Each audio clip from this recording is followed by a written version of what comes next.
दोस्तों बहुत सारे स्टूडेंट्स पिछले कुछ दिनों में बहुत ज़्यादा अधिक मैसेज कर चुके हैं इस बात को लेकर के कि क्या सर अब UGC net qualify student assistant professor नहीं बन सकते हैं, क्योंकि 1 जुलाई आ चुका है। आप सभी को पता है 1 जुलाई 2021 से नया असिस्टेंट प्रोफेसर बहाली के लिए जो रेगुलेशन लेकर आया था 2018 में यूजीसी ने, उसको अप्लीकेबल कर दिया गया है थ्रू आउट इंडिया। दोस्तों ऐसे में क्या सच है, इस चीज़ों को आज हम लोग जानेंगे बिल्कुल डिटेल में। सबसे पहले आप सभी को मैं बता दूं कि यूजीसी की ओर से फरवरी 2018 में एक नया रेगुलेशन लाया गया था असिस्टेंट प्रोफेसर अपॉइंटमेंट के लिए। दोस्तों वो रेगुलेशन का कॉपी इस वक्त आप अपने स्क्रीन पर देख पा रहे होंगे। ये रेगुलेशन यूजीसी ने 2018 फरवरी में लेकर आया था।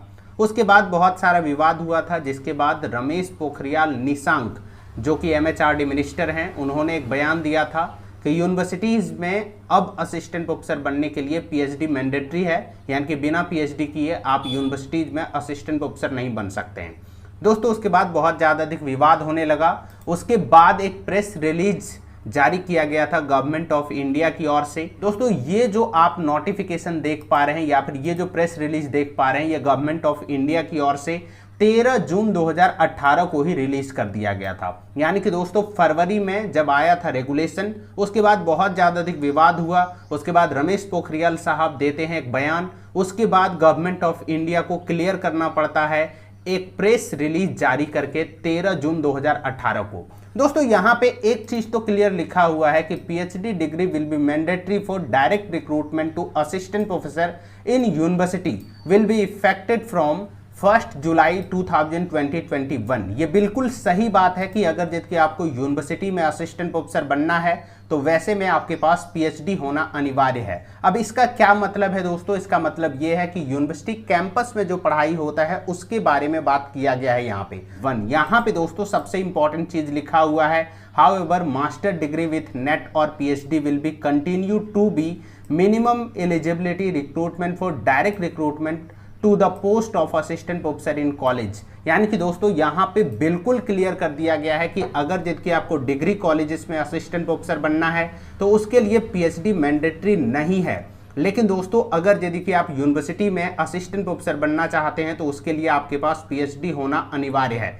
अब दोस्तों ये क्या है डिग्री कॉलेजेस का मसला, क्या है यूनिवर्सिटी का मसला, इसको थोड़ा सा आप समझ लीजिए। देखिए हर एक यूनिवर्सिटी में अब अपना यूनिवर्सिटी कैंपस होने लगा है, जिसको बेसिकली रिसर्च को प्रोत्साहित करने के लिए या प्रोत्साहन के लिए खोला गया था सभी विश्वविद्यालय के द्वारा। यूजीसी ने बहुत साल पहले एक प्लान रखा था सभी यूनिवर्सिटीज के सामने कि अब सभी यूनिवर्सिटी अपना एक पर्सनल कैंपस बनाएं, यानी कि यूनिवर्सिटी कैंपस बनाएं जहां पे रिसर्च को बढ़ावा दिया जाए। अब दोस्तों ऐसे में यूजीसी ने यह निर्णय लिया है कि जो भी यूनिवर्सिटी में अपॉइंट होंगे उसके पास पीएचडी होना अनिवार्य है, क्योंकि अगर जबकि आपको रिसर्च को बढ़ावा देना है तो पीएचडी किया हुआ असिस्टेंट प्रोफेसर आपके पास होना चाहिए। वहीं दोस्तों जो डिग्री कॉलेजेस हैं, यानी कि एक यूनिवर्सिटी से बहुत सारे एफिलेटेड डिग्री कॉलेजेस होते हैं, वहाँ पे असिस्टेंट प्रोफेसर वैसे स्टूडेंट भी बन सकते हैं जो ओनली नेट या फिर पीएचडी क्वालिफाई हैं। लेकिन दोस्तों ये इनका आधा सच है आधा झूठ है। दोस्तों आपको मैं बता दूं कि जो नया रेगुलेशन लेकर आया है यूजीसी ने, इस रेगुलेशन में पीएचडी वालों को एक झोला मार्क्स दिया गया है, कुल मिलाकर 30 अंक से 25 अंक। वहीं दोस्तों जो ओनली नेट क्वालिफाई स्टूडेंट हैं उसको 5 से 7 अंक दिए गए हैं वेटेज, जहां पे इतना ज़्यादा अधिक गैप है कि असिस्टेंट प्रोफेसर बनने के लिए कहीं ना कहीं पीएचडी अनिवार्य ही दिख रहा है। दोस्तों बहुत सारे लोग आपको ये कहेंगे कि यूनिवर्सिटीज़ में चाहिए सिर्फ पीएचडी, कॉलेजेस में बनने के लिए आपको पीएचडी नहीं चाहिए। ये बात बिल्कुल सच है और मैंने आपको वो दिखाया भी। लेकिन जब आप प्रैक्टिकल एस्पेक्ट्स को देखेंगे तो आपको ये समझ में आएगा कि पीएचडी वालों को कुल 30 अंक का वेटेज है, नेट जेआरएफ वालों को कुल 7 अंक का वेटेज है, 5 से 7 अंक का।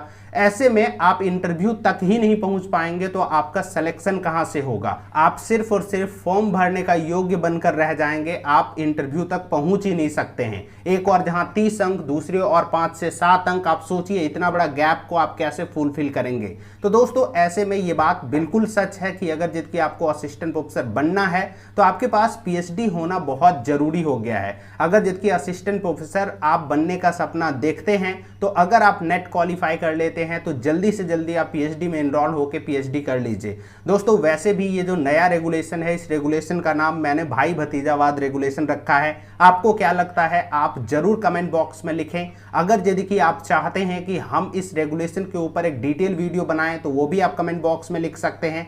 दोस्तों ये वो वीडियो था, उम्मीद करता हूं मैं आपको समझा पाया कि क्या सच में असिस्टेंट प्रोफेसर बनने के लिए पीएचडी अनिवार्य है कि नहीं है। बहुत बहुत धन्यवाद। आप देख रहे थे डीके गुरु ट्यूटोरियल।